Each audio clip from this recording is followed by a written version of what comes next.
Watch Cliffe give one of the best explanations for the existence of God and Jesus being raised from the dead. I debated a professor at the University of Wyoming, got his PhD in science from Stanford. He stands up and says, I really resent it the way you Christians try and use science to prove that God exists. And in my comeback, I had to say, sir, I agree with you totally.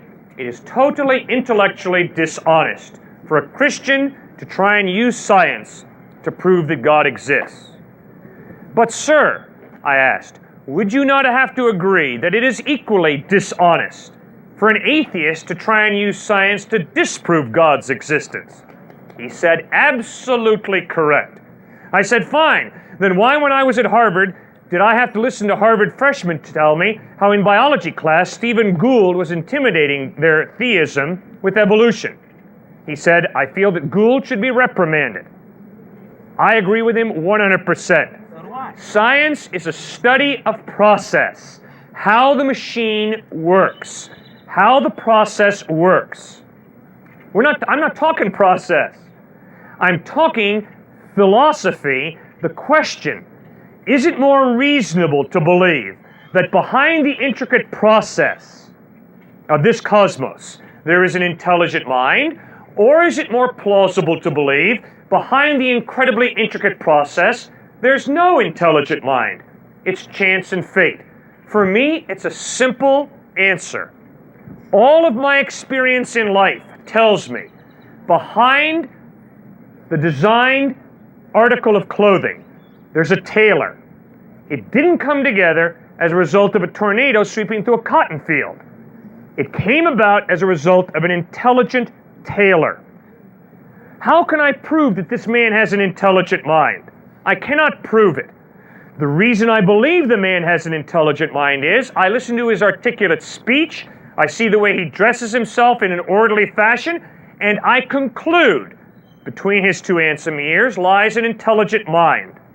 I cannot prove that God exists, but the order and design of the cosmos, of the human eye, the central nervous system, the laws of nature, clearly point me to some type of intelligent mind behind it all. Have you ever seen any kind of a phenomenon like that before? No. No. So how can you believe something like that? Because Yes, first of all, the evidence is dying. that a supernatural God exists, and because a supernatural God exists, he is totally capable of performing a miracle. So you've seen God, basically? No, I've seen evidence that God exists. Like what? Order and design of the cosmos, life coming from life, not from non-life, moral absolutes pointing us to the fact that there's more to reality than matter and energy, free will. Can you prove that we even exist? Sir, I can't even prove we're having this conversation. Exactly. Exactly. So, when you start talking about all these different things, and what you're basically talking about is whose rhetoric is stronger, and then you would follow that. No, sir. No, sir. Right here. I can't prove to you he's sitting here. It is not an issue of rhetoric, whether I stop my hand right there. It is an issue of evidence. The evidence is he is sitting here. That's why I don't keep swinging through his handsome face. Has nothing to do with rhetoric.